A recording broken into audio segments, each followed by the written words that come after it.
The former Monsanto executive has been nominated to be the new head of the Department of Fish and Wildlife. Really.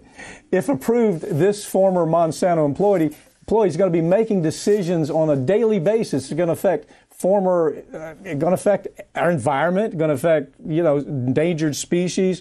Look, Monsanto probably has done more to deplete endangered species than any company I can think of. So this woman has been hired. I think the big push here, well, she's minority. She's an African American that's been hired to take this job. Well, the problem is she has zero experience in anything that would qualify her to do this. She's a lawyer and she's a molecular genetic scientist. Has never worked in wildlife at all. When you read this, did you have the same reaction I did? Trying to look like, gee, I'm putting an African American woman up front and I'm okay. Well, and here's the thing too. You pointed out, she got that molecular geneticist degree, a law degree. Those are great credentials. Unfortunately, for the Fish and Wildlife Service, there's actually a rule that says you have to have experience in fish and wildlife. Yeah. And the only experience that she has from working Monsanto with fish and wildlife is killing it and giving the fish and wildlife, tumors and cancers. We know that from lab studies. Well, we know it. We know it actually. I know it from documents. Right. Actually, documents I've reviewed where Monsanto is saying, we're not so sure this Roundup, this glyphosate we're making isn't killing fishes.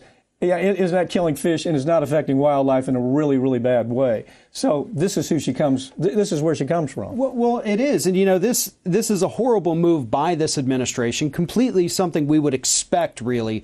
But Monsanto has done a great job of hedging their bets on both political parties. They've been doing it, since they got the EPA back in the 90s to reverse their decision about Roundup causing cancer. It's because they have so much influence and so much money, they can buy either political party and get their way. And that's what's happened here. They gave $25,000 to the inaugural fund back in early 2017. Well, they've given a lot more than that. Well, right, but that was just to the inauguration party. Right. And now this is their payback. They get their person at Fish and Wildlife. They get regulations slashed. They're allowed to run rampant, whatever they want. They get to declare that we're the new and improved Trump administration. We're bringing in African Americans now to make decisions. But this is classic. I mean, I think your point, the most saved, she hasn't been.